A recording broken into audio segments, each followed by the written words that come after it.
Bisa tampil lebih menarik dan lebih percaya diri dalam bermasyarakat menjadi harapan banyak orang. Banyak hal yang bisa diperhatikan oleh setiap pribadi untuk bisa tampil lebih percaya diri di hadapan banyak orang. Seperti dari cara berpakaian atau sisi busana. Tidak kalah penting, bagi sebagian individu, bisa tampil menarik dan percaya diri juga karena bisa memberikan satu kesan tertentu. Aroma yang mengesankan sering menjadi perhatian tersendiri bagi sebagian individu saat bersosialisasi di tengah masyarakat. Parfum dengan merek tertentu pun menjadi alternatif bagi mereka yang ingin tampil lebih percaya diri.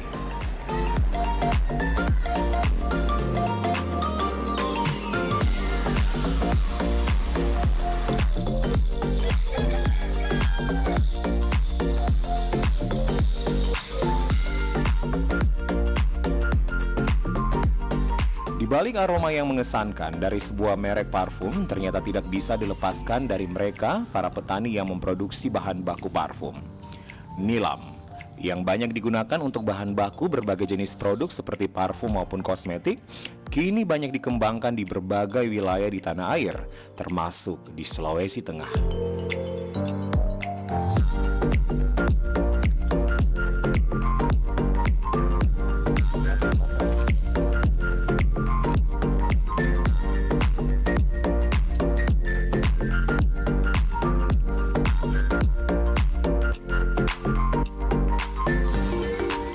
Nah, berbagai cara bisa dilakukan orang untuk meningkatkan kepercayaan dirinya. Salah satunya adalah dengan menggunakan parfum atau minyak wangi. Nah, bahan dasar yang digunakan untuk pembuatan parfum itu adalah dari nilam.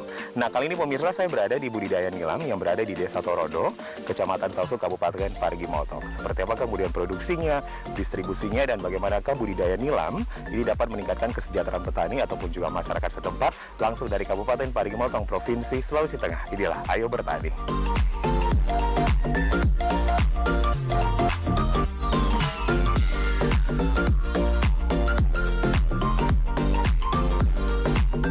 Nilam, jenis tanaman ini bisa tumbuh dengan mudah di daerah tropis. Budidaya tanaman nilam juga banyak dilakukan petani di tanah air. Dari beberapa literatur, nilam bisa digunakan untuk bahan baku sejumlah produk seperti bahan baku parfum maupun jenis kosmetik.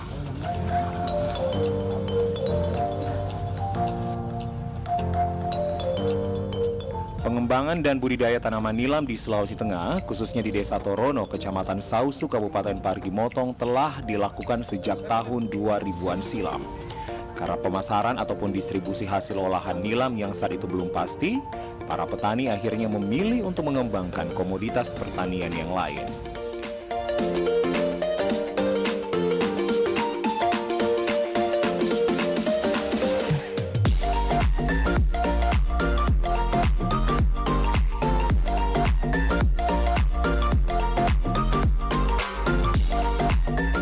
Seiring adanya kepastian pemasaran olahan hasil pertanian nilam, kini budidaya nilam di Desa Ujung Timur Parigi Motong kembali bergairah.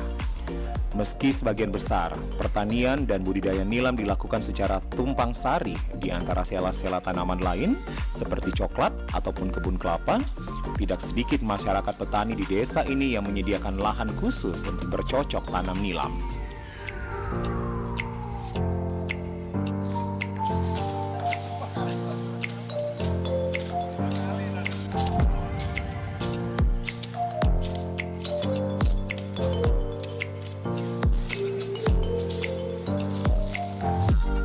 Budidaya dan pengembangan tanaman nilam di Desa Torono, Kecamatan Sausu, Kabupaten Parigi Motong cukup menarik. Karena selain masyarakat petani, sejumlah kelompok tani juga telah terbentuk. Salah satunya kelompok tani dari komunitas pegawai.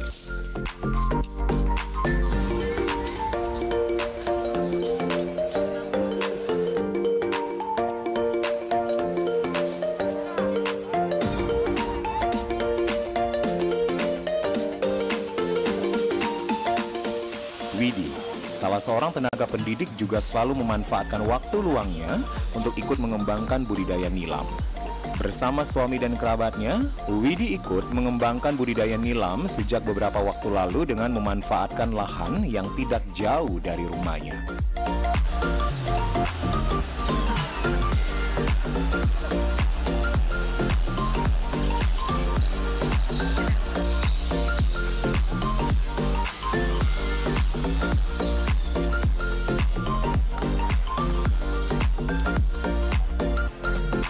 Tidak berbeda dengan pertanian lain pada umumnya, untuk mendapatkan hasil panen nilam yang sesuai harapan, para petani juga harus menerapkan sistem pertanian yang baik.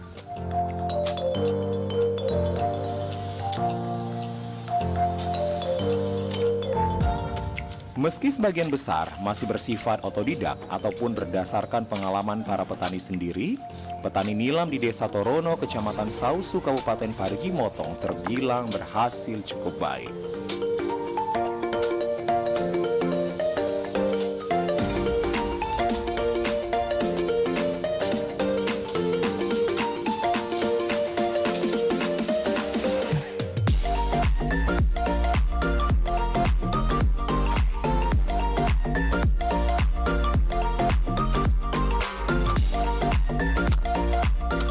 Ada sejumlah cara yang diterapkan para petani nilam di Desa Torono, Kecamatan Sausu, Parigi Motong ini untuk mendapatkan hasil yang maksimal. Sistem panca usaha tani tetap menjadi bagian penting para pembudidaya tanaman nilam di wilayah ini.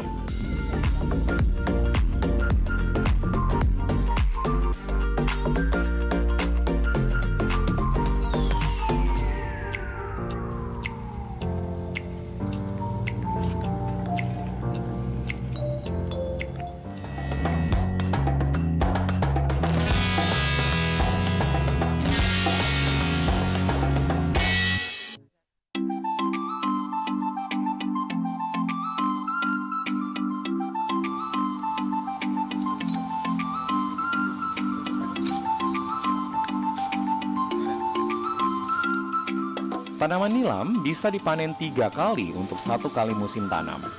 Pemetikan pertama biasanya dilakukan antara 4 hingga 5 bulan dari waktu tanam.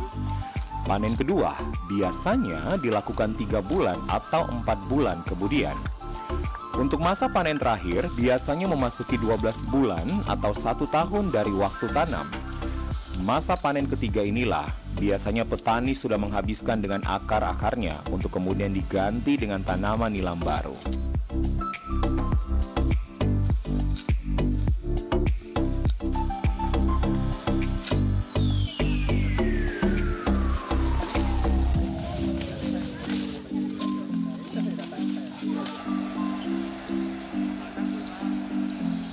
Namun, jika daun nilam masih tumbuh bagus, biasanya petani mengambil waktu panen hingga 4 kali.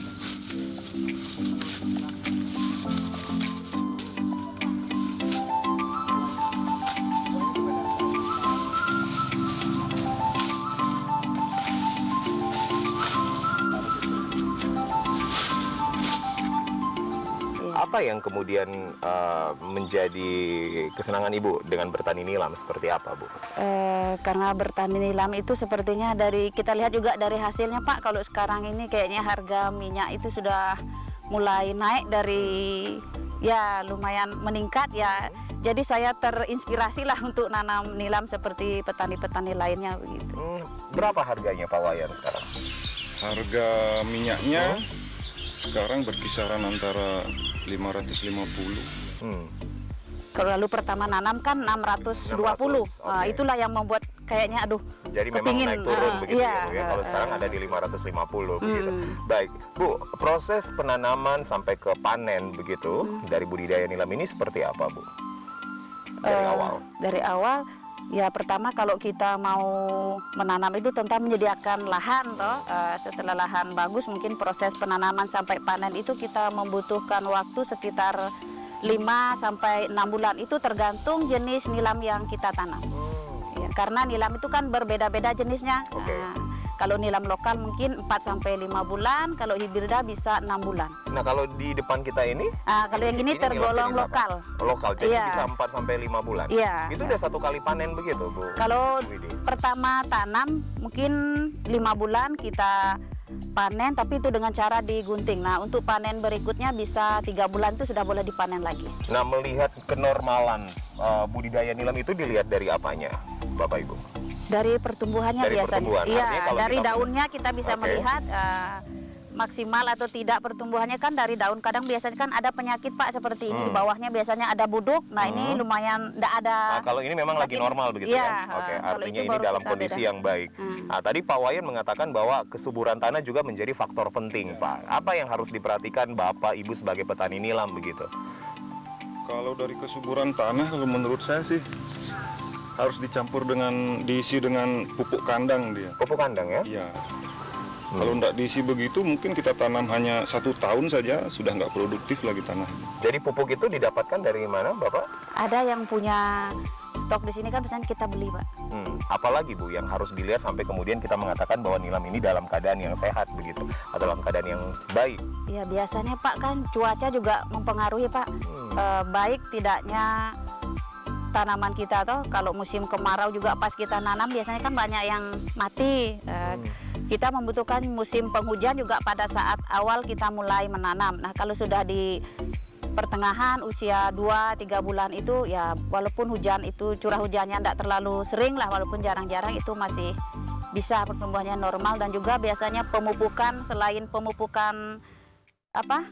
Kandang tadi? Pupuk kandang, nah kita juga membutuhkan pupuk kimia Pak. Oh, jadi pakai pupuk kimia juga. Iya. Nah, kalau melihat pun hama ataupun juga penyakit yang biasanya menyerang nilam ini? Biasanya wereng juga Pak, belalang itu banyak hama. Itu kita biasanya juga melakukan penyemprotan paling tidak ya seminggu sekali begitu. Ada kendala-kendala lain Bu selain hama penyakit yang kemudian membatasi ataupun juga menjadikan nilam ini akhirnya tidak tumbuh dengan baik? Kalau sekarang Pak, sebagian besar nilamnya orang mati layu. Kayak itu mati layu. Ya, mati layu. Nggak tahu. Banyak sekali ini karena sekarang. hama tadi Bu, atau ada faktor lain lagi? Itu sudah yang belum ditahu karena di sini karena bapaknya biasa kan sudah setiap minggu kadang seminggu itu 2 kali Pak nyemprot supaya ndak mati layu begini, tapi ya tetap aja ada, tapi syukurlah ndak terlalu banyak toh. Tapi tetap ada. Ada nggak tips-tips yang bisa diberikan begitu ke pemirsa Ayo Bertani? Tips untuk mau menjadi pembudidaya tanaman nilam itu apa begitu? Sederhananya apa yang harus kita lakukan? Kalau menurut saya kan, kalau kita melihat dari kondisi tanah kan, setiap lahan itu kan berbeda-beda kesuburan tanahnya. Jadi kalau memang lahan baru itu memang masih belum pernah ditanami nilam, itu pasti akan maksimal lah, hasilnya itu pasti akan maksimal. Jadi kalau menurut saya itu kalau lahan baru itu pasti akan bagus tanaman nilam itu. Tapi kalau sudah pernah diisi nilam, kita isi lagi itu akan kurang maksimal karena kesuburan tanah sudah semakin berkurang. Jadi memang faktor utamanya itu adalah dari kesuburan ya? Iya, makanya itu kemarin saya untuk kedua kalinya ini ya tambahkan lagi pupuk kandang supaya tetap terjaga kesuburan tanahnya. Oke.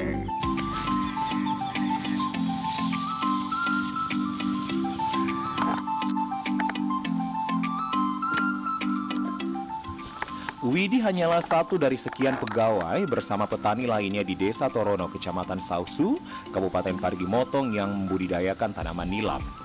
Hasil dari pertanian yang mereka tekuni juga memberikan manfaat ekonomi. Setelah hasil pertanian mereka diolah menjadi bahan baku sejumlah komoditas kosmetik seperti parfum dalam bentuk minyak nilam.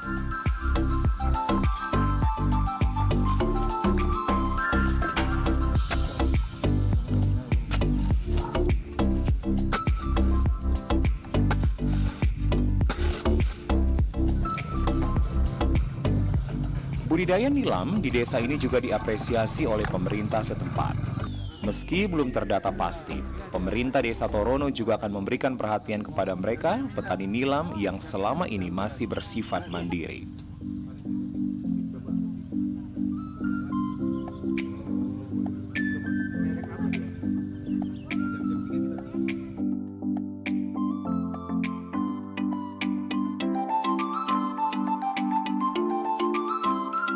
Ya untunglah ada petani nilam ini, karena nilam ini memang mengangkat perekonomian masyarakat di sini.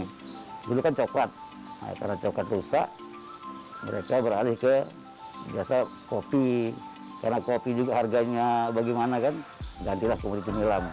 Itulah cerdasnya petani di sini Pak, cepat sekali tangkap dengan apa-apa yang memang dia punya harga itu bisa bisa menjamin untuk kehidupannya mereka. Kemarin sudah kita anukan masalah UKM-nya, karena COVID, jadi semua program itu tertunda Pak programnya ini. Nanti mungkin kita bantu lewat situ dia, lewat UKM nanti. Ya mungkin dari BUMDes simpan pinjam kan, ya macam kita perbantukan permodalan Pak, sesuai dengan luas tanamnya mereka nanti kan.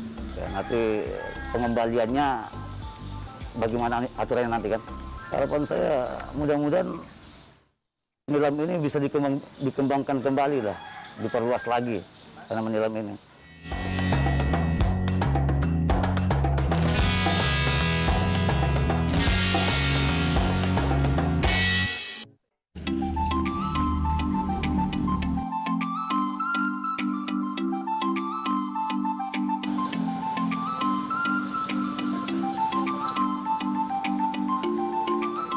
Pengolahan hasil pertanian nilam menjadi minyak nilam untuk dijadikan bahan baku kosmetik dilakukan dalam bentuk penyulingan. Tempat penyulingan minyak nilam di Desa Torono, Kecamatan Sausu, Kabupaten Parigi Motong cukup banyak dan tersebar di beberapa titik.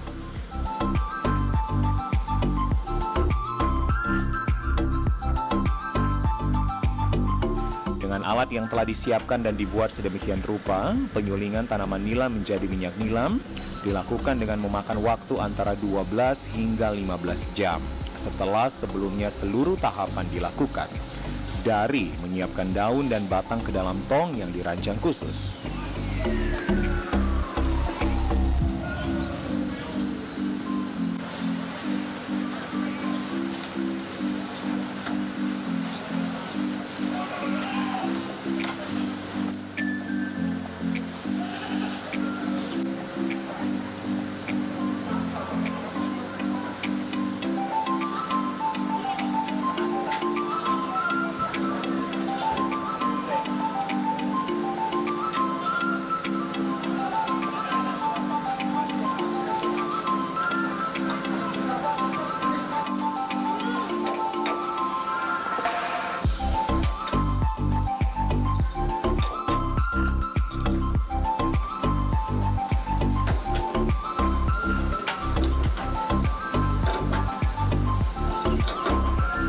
Salah satu proses tahapan produksi dari budidaya nilam adalah tahapan penyulingan. Nah, ini adalah proses penyulingan gitu ya, Mas Angga ya. Kalau kita bicara tentang penyulingan, itu berarti ada tahapan demi tahapan ya.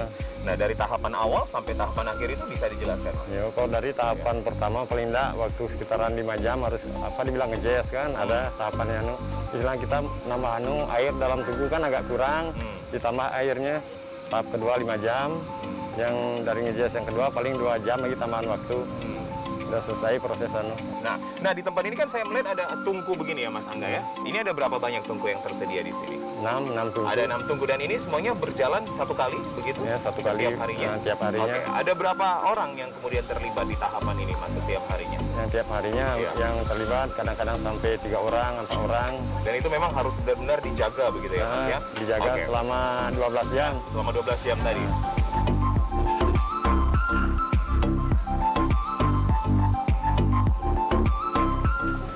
Tingkat kerapatan tong hingga panas dengan suhu tinggi sangat menentukan kualitas hasil penyulingan. Untuk satu penyulingan bisa menghabiskan 3 kuintal daun dan batang nilam yang telah dikeringkan, sesuai ukuran atau besaran tong. Pengalaman para penyuling dan petani nilam ini dari hasil penyulingan nilam akan menghasilkan 2 hingga 3% minyak nilam. Untuk ukuran tong terbesar yang berisi 3 kuintal daun dan batang nilam bisa menghasilkan 6 hingga 9 kg minyak nilam. Jamil, salah seorang pemilik penyulingan nilam di Desa Torono, Kecamatan Sausu, Kabupaten Parigi Motong, menjadi salah satu orang yang cukup memberikan andil besar dalam menggairahkan kembali nilam di desa ini sejak tahun 2014 lalu. Dengan memberikan agunan tertentu mencapai ratusan juta rupiah untuk meyakinkan para petani nilam di Desa Torono, kini nilam pun menjadi salah satu komoditas pertanian yang cukup memberikan pengaruh bagi perputaran ekonomi di tengah pandemi COVID-19. Bahkan usaha ini cenderung tidak terpengaruh oleh virus yang telah mewabah di dunia ini. Bagi Jamil yang siap menampung minyak nilam dari para petani, usaha nilam ini tidak ubahnya membuat bisnis emas cair. Ketika harga minyak nilam turun, mereka bisa menyimpan minyak nilam hingga bertahun-tahun. Mereka bisa menjual kembali saat harga lebih berpihak pada produsen minyak nilam yang kini banyak diburu untuk bahan baku kosmetik seperti minyak wangi. Harga minyak nilam hasil penyulingan bisa mencapai kisaran Rp600.000 per kilogramnya. Pak Jamil, saya mau tahu dong Pak, ini dari awal karir Pak Jamil merintis dan kemudian memilih budidaya nilam itu seperti apa Pak? Saya tuh hanya memanfaatkan situasi atau peluang di mana setiap ada kesempatan apapun, itu insya Allah akan saya usahakan untuk menjadi seorang pengusahanya atau untuk memanfaatkan situasi yang jelas begitu. Tapi awalnya memang tidak dari budidaya nilam Pak? Tidak. Dari apa dulu sebelumnya Pak? Sebelum nilam, saya sebagai seorang pengusaha mebel. Ini di tahun berapa Pak Jamil, budidaya nilam Pak Jamil ini kemudian lahir dan akhirnya berkembang begitu hingga sekarang? Saya mulai masuk di nilam itu di tahun 2014-an. Saya sempat sudah berbicara begitu Pak dengan salah satu penyuling yang ada di sini begitu Pak. Ada proses juga yang dilakukan di sini Pak begitu. Tapi kalau saya lebih detail lagi ke Pak Jamil, proses-proses apa saja Pak yang dilakukan dari awal sampai kemudian akhirnya berbentuk sebuah hasil yaitu minyak nilam tadi? Kalau proses awal budidaya nilam yang jelas pertama diawali menanam nilam dulu. Itu kurun waktunya kurang lebih sekitar 4 sampai 5 bulan. Setelah 5 bulan kan dipanen. Nah setelah dipanen, habis itu dikeringkan, ya langsung diproses dengan metode penyulingan. Penyulingan. Dan akhirnya menjadi minyak. Minyak. Nah disitulah makanya bahasa minyak itu yang sering saya secara pribadi saya istilahkan emas cair itu ya di situ. Ini yang menarik sekali nih pemirsa, emas cair itu maksudnya apa itu Pak Mas Cair? Artinya ini aset kayaknya gitu Pak Jamil ya. Nah, di mana minyak nilam itu sendiri, kenapa kok saya katakan emas cair? Bisa dijadikan satu alat investasi yang mana pada saat dari orang yang katakan sampah, anggap aja kan gitu, begitu disuling setelah menjadi minyak, itu bisa disimpan kurun waktu panjang, biar 10 tahun tidak apa-apa. Nah disitulah yang saya katakan emas cair. Nah di saat harganya itu baru saya dijual lagi.